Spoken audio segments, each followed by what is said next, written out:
Senhor tem permitido, irmãos e irmãs, que nesse tempo, diante da mesa, nós toquemos ao Senhor. Ele tem permitido, pelo seu Espírito Santo, que passo a passo nós vamos contemplando a beleza e ceucitude do caráter do amado da nossa alma. Que momento glorioso é este, que não pertence a nós. É um momento que foi estabelecido pelo próprio Senhor. É um momento mediante o qual nós não falamos nada a nosso respeito, não pedimos nada para nós, mas é um momento quando nós nos ofertamos diante daquele que deu a sua vida por nós naquela cruz. É um momento diante do qual nós somos atraídos de tal forma que nós não temos como a não contemplar a beleza da santidade do nosso Senhor.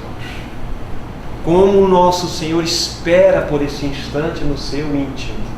É como se Ele dissesse, permita-me aqui a poesia, a forma poética de dizer, é como se Ele dissesse: eu tenho saudade de vocês, eu quero ter comunhão com vocês, meus amados, vocês fazem parte de mim. E que esta resposta do nosso coração também possa ser dentro desse nível. Amado Senhor, nós também temos anseio de estar na Tua presença. E Ele permite que nós o toquemos em nosso espírito. Ele permite que nós o contemplemos na beleza da Sua santidade. Temos falado um pouco, através também de outros irmãos que têm aqui compartilhado, a respeito da beleza do caráter do nosso Senhor. Os irmãos se lembram da expressão máxima de tudo aquilo que é genuíno no seu atributo, a sua expressão de plena e perfeita humildade, aonde Ele abriu mão de tudo aquilo que era mais elevado da sua glória, deixou de lado para poder se identificar conosco. Há uma passagem nas Escrituras Sagradas de Filipenses 2, do versículo 6 em diante, que nos tocam profundamente.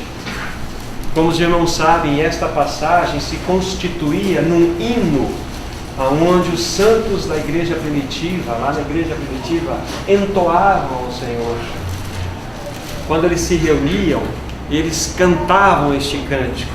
Então, a partir do verso 6 diz assim: pois Ele, o nosso Senhor, subsistindo em forma de Deus, não julgou como usurpação ser igual a Deus, antes a si mesmo se esvaziou, assumindo a forma de servo, tornando-se em semelhança de homens, e reconhecido em figura humana, a si mesmo se humilhou, tornando-se obediente até a morte e morte de cruz. Que texto precioso este que nos mostra a atitude do coração do amado da nossa alma. Num primeiro momento, num primeiro cenário, ele esvaziou-se de tudo aquilo que concernia a sua glória, a sua excelsitude. E ele, como a palavra de Deus nos mostrou aqui, ele não se aferrou à genuinidade que ele era Deus, mas ele abriu mão, não que ele deixou a sua divindade, mas ele abriu mão, deixou de lado o exercício de direito que ele tinha de realizar todos os seus atributos divinos. Ele vestiu uma pele humana como a nossa. A Bíblia diz assim que ele assumiu a forma de servo e tornou-se em semelhança de homens e foi reconhecido em figura humana. Mas aqui foi o primeiro cenário, o primeiro aspecto da humilhação do nosso Senhor. Mas, irmãos e irmãs, se o nosso Senhor Jesus Cristo apenas permanecesse dentro desta realidade tão linda, a sua vida terrena serviria apenas para uma única realidade: nos condenar. Porque ele viveu de modo perfeito, de modo santo, de modo irrepreensível diante do seu Pai, a ponto de 6 meses antes da sua crucificação, ele subir lá no monte chamado Monte da Transfiguração, e os céus se rasgaram, e o Pai Celestial deu um testemunho precioso, dizendo: este é meu Filho amado, em quem tenho todo o meu prazer a Ele ouvir. Ali ele foi resplandecido numa glória sublime. Ou seja, o Pai Celestial encontrou o homem perfeito, e naquele instante o Senhor Jesus, se assim o desejasse, ele poderia ser levado aos céus. e nós, merecidamente, receberíamos a punição, porque a vida dele na terra serve apenas para nos condenar. Mas ele, numa demonstração de puro e perfeito amor, ele não subiu aos céus, irmãos, ele desceu aquele morro, ele desceu aquela montanha, para poder ainda continuar a sua missão por 6 meses, e de uma forma absoluta se humilhar no Calvário por nós, para demonstrar o quanto ele nos ama, o quanto ele chegou na sua expressão de humildade máxima, abrindo mão da sua vida santa por nossa causa, irmãos. Ele não subiu, ele desceu, por mim e por você. E este Senhor, que depois de realizar toda essa obra maravilhosa, foi exaltado no mais alto e sublime trono, e está sentado, reinando soberanamente. É este Senhor que nos convida para estarmos diante dele. Ele pede assim: lembre-se de mim, lembre-se de mim, olhe para as minhas mãos, olhem para o meu lado, veja o preço que eu paguei por vocês, por demonstração plena e perfeita de amor. Irmãos e irmãs, quando o Senhor Jesus Cristo aqui viveu entre nós, ele viveu de uma única forma, ele vestiu um avental de escravo, porque ele não veio para ser servido, ele veio para servir e dar a sua vida em resgate por muitos. Esta foi a atitude de humilhação que ele teve, de humildade extrema, quando ele tinha mais plena consciência de que ele veio dos céus, que ele era Deus, que ele tinha o seu destino nos céus. O que ele fez naquele cenário de João capítulo 13? Ele tirou a sua vestimenta, vestiu uma toalha, pegou uma bacia com água, pegou aquela bacia e foi lavando pés por pés daqueles seus discípulos, numa demonstração extrema da sua humildade. Ele é o perfeito humilde, ele abriu a sua mão por nós. Que caráter lindo! Esse é o nosso doce Senhor. Infelizmente, irmãos, nós somos uma antítese disto. Nós não somos assim, mas o nosso Senhor é assim. E que grau máximo é esse de expressão de humildade, que Ele mesmo, o Rei do Universo, nos convidou para estarmos junto com Ele. Ele nos ama, Ele sabe que nós somos incapazes de estarmos por nós mesmos ante Ele, mas Ele nos adequou pela sua própria obra para estarmos vivenciando esse momento. Que precioso é o nosso Senhor, irmãos. Por isso que a palavra de Deus diz: as insondáveis riquezas de Cristo. Nós nunca vamos conseguir sondar totalmente isto. A eternidade passaremos buscando tocar as insondáveis riquezas de Cristo, e nunca vamos esgotar, porque elas são inesgotáveis. Oh, meus irmãos e irmãs, que precioso é isto. No livro de Mateus, eu queria que, juntamente com os meus irmãos, considerássemos uma passagem específica, mas nós vamos ler aquele momento quando o Senhor, Ele estabelece a ceia. Mateus 26, do versículo 26 ao 30. Ainda que vamos nos deter num versículo aqui, eu gostaria de ler esta passagem que envolve todo esse cenário da ceia do Senhor. Então diz assim a palavra de Deus: enquanto comiam, tomou Jesus o pão e, abençoando-o, o partiu e deu aos discípulos, dizendo: tomai e comei, isto é meu corpo.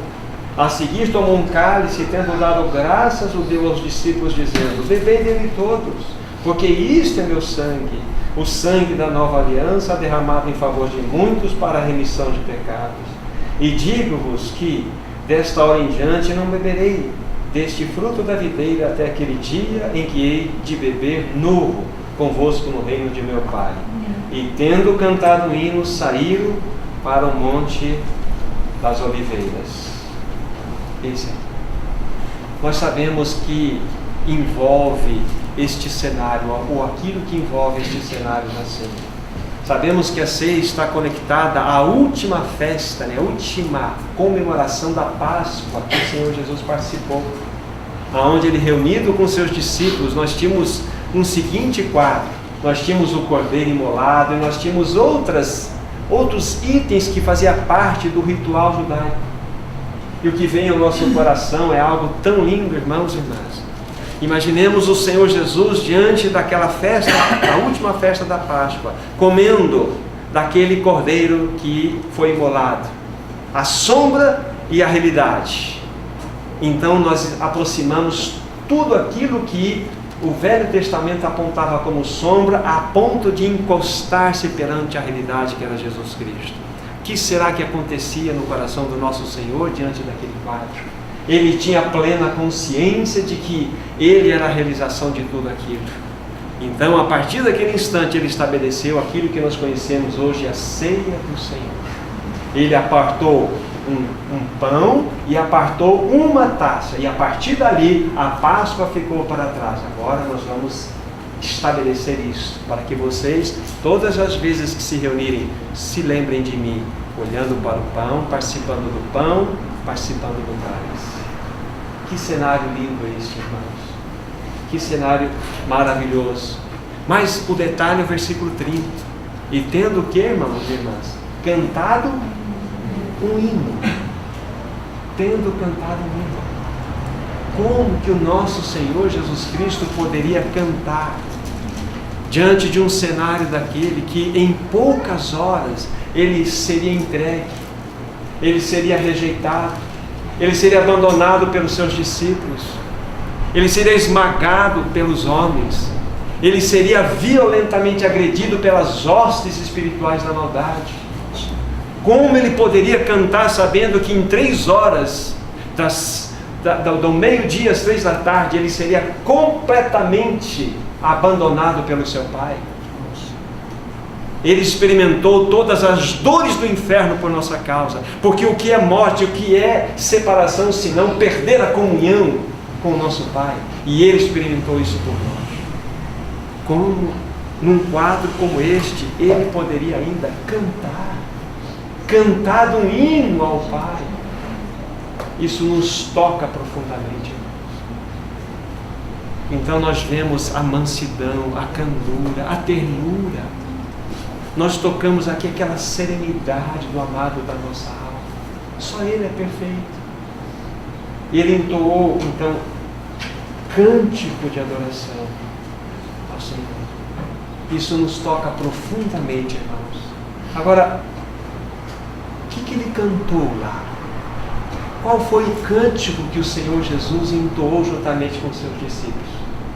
Dentro do ritual judaico, quando eles comemoravam 4 tipos de festa, uma delas é a Páscoa, depois o Pentecostes, a festa da dedicação e também dos tabernáculos, havia um costume, um ritual estabelecido dentro do andar do judaísmo, que era cantar o Halel.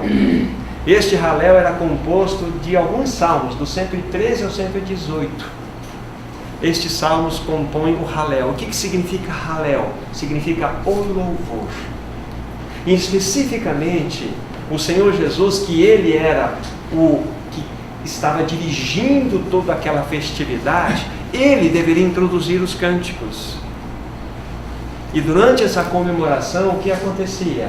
Na metade daquela celebração, eles entoavam parte desses cânticos, e na outra metade, ou seja, no final da celebração, eles cantavam o restante. Especificamente do Salmo não 113 ao 118, mas do 115 agora ao 118. E dentro do original não tem essas divisões dos salmos. Era um cântico só, até o fim. Mas o que será que o Senhor Jesus cantava? Como que Ele podia cantar diante daquele cenário, daquele momento tão especial? É possível, e com certeza, nem mesmo os seus discípulos compreendiam toda a profundidade, toda a realidade que envolvia aquele momento. Mas apenas 2 versículos eu vou destacar para os irmãos. Salmo 118, que compõe este Halel, compõe o louvor. Salmo 118. Aí especificamente aqui o versículo 22.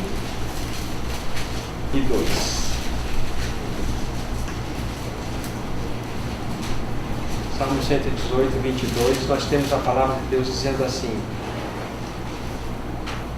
A pedra que os construtores rejeitaram, esta veio ser a principal pedra angular. Ele estava falando dele mesmo. Ele estava naquele movimento do mais profundo do seu íntimo, cantando este salmo e dizendo: a pedra que os construtores rejeitaram, esta veio se tornar a pedra de esquina. E nós temos esta palavra, irmãos, apenas depois a gente volta aqui no Mateus 21, só para a gente fazer uma consideração paralela na própria fala do Senhor, num momento também tão precioso que 21, versículo 42. Dentro desse quadro aqui, já faltavam poucos dias para o Senhor Jesus então ser preso e passar por todo aquele processo tão difícil que ele enfrentou, culminando na sua morte. Então ele diz essas palavras, 21:42. Perguntou-lhe Jesus: nunca lestes nas Escrituras? A pedra que os construtores rejeitaram, esta veio ser a principal pedra angular, e isso procede do Senhor, e é maravilhoso aos nossos olhos. Ele já havia dito a respeito dessa palavra, ele já havia pronunciado essa verdade, mas naquele instante íntimo que ele estava tendo com seus discípulos, então ele está cantando este salmo, ele está cantando estas verdades aqui. Que voz que deveria ter sido! Nós sabemos que lá em Apocalipse fala que a voz do nosso Senhor é como voz de muitas águas. Ali tem a descrição no capítulo 1 do Cristo glorificado. Mas aqui nós estamos diante do Cordeiro de Deus. Que voz que deveria ser aquela! Como seria olharmos para dentro do mais profundo íntimo do nosso Senhor e contemplarmos os seus sentimentos diante do seu Pai amado? É incompreensível para nós. Nós não conseguiremos tocar na sua realidade. Mas ele cantava: a pedra que os construtores rejeitaram, esta veio a ser a principal pedra angular. Ele cantava sobre ele cantava diante do seu Pai, ele glorificava o seu Pai, e ao mesmo tempo ele anunciava o cumprimento de toda a Escritura Sagrada. Oh, meus irmãos, isso nos toca profundamente. E não foi só nesse cenário, quando o Senhor Jesus cantou. Nós sabemos que nós não vamos entrar nesses detalhes agora. Quando ele estava pendurado lá no madeiro, ele cantou o Salmo 22, ele cantou o Salmo 69, irmãos. Deus meu, por que me desamparaste? Isso é um cântico. Isso é um cântico. Ele cantava com toda a expressão do seu coração. Só ele poderia compreender na sua profundidade esse cântico. Os demais não sabiam porque ele poderia cantar daquela forma. Mas ele sabia, irmãos e irmãs. Ele sabia. Ele sabia. Oh, meus irmãos, será que esse Senhor não é digno de adoração? Será que ele não é digno de louvor? Digno de receber toda a expressão da gratidão do nosso ser? Ele é. Ele é aquele que se humilhou e foi obediente até a morte e morte de cruz. Não porque eu precisava, porque, como falamos, é porque ele não subiu depois do monte da transfiguração, porque ele desceu aquela montanha para subir em um outro monte, um monte chamado Gólgota, por amor a você e por amor a mim.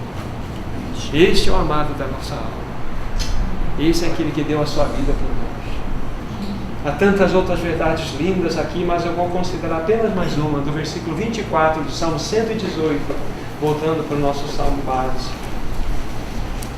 Aqui faz parte também desse cântico que o Senhor entoou com os seus discípulos lá quando ele concluiu aquele cenário, aquele momento de comunhão na ceia. Ele diz assim no versículo 24: este é o dia que o Senhor fez, regozijemo-nos e alegremo-nos nele. A pergunta é: que dia é este, irmãos? A qual dia ele está se referindo aqui? O que ele tinha no seu coração? Esse era o dia da cruz, irmãos. Esse era o dia do seu sofrimento. É o dia que ele seria rejeitado, o dia que ele seria desprezado, o dia que ele seria completamente abandonado. Mas como nós podemos compreender que ele poderia cantar isso e dizer assim: este é o dia que o Senhor fez, regozijemo-nos e alegremos-nos nele? Como alegrar com a rejeição? Como nos alegrar diante de um momento como este, onde ele seria completamente abandonado, como foi? Mas ele estava cantando este salmo lá naquele instante. Oh, meus irmãos, olha o coração do seu Senhor, olha o que o seu Senhor fez por você.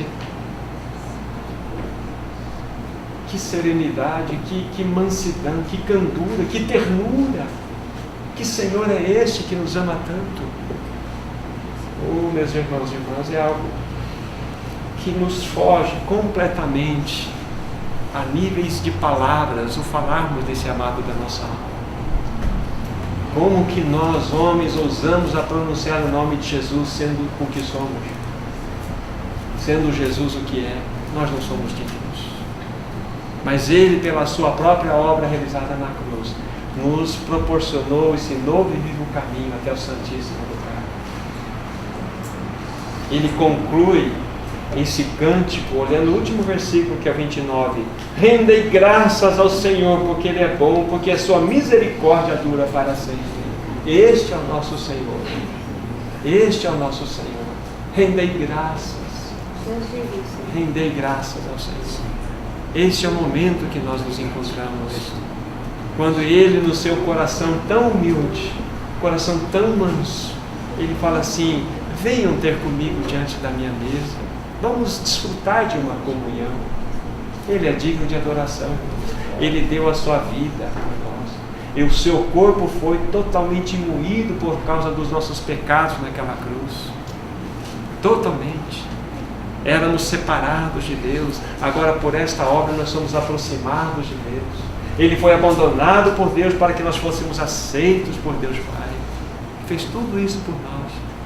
Então, quando os santos se reúnem, o que os santos irão fazer se não adorar, louvar? Nós estamos diante do Rei dos Reis, do Senhor do Senhor, mas ainda traz as marcas da cruz nas suas mãos. Por amor a nós. Que o Senhor de fato receba toda a glória, toda a adoração. Que o Espírito Santo, Ele possa nos conduzir a esse momento genuíno de adoração, onde todo o nosso coração deve estar voltado para esse Senhor. Que as nossas orações, expressões, os nossos cânticos possam de fato, aqui, de certa forma, mostrar ao amado da nossa alma o quanto ele é importante para nós, o quanto nós o amamos. Bendito seja o nome do Senhor. Amém. Nós te damos graças, amado Senhor, pois ainda que falemos um pouco das tuas insondáveis riquezas, do teu amor, da tua graça, da tua misericórdia, da tua humildade, da tua candura, pouco estaremos falando. Mas nós, de maneira simples, mas buscando com a realidade, nos apresentamos diante de Ti, para dizer a Ti o quanto Te amamos, o quanto Tu és importante para nós, o quanto Tu és lindo, o quanto Tu és maravilhoso. Louvamos-Te, porque podemos nos reunir como um só diante de Ti. E nós dizemos que Te adoramos, Te bendizemos, Te glorificamos, Senhor. Bendito seja o Teu nome. Amém, Senhor.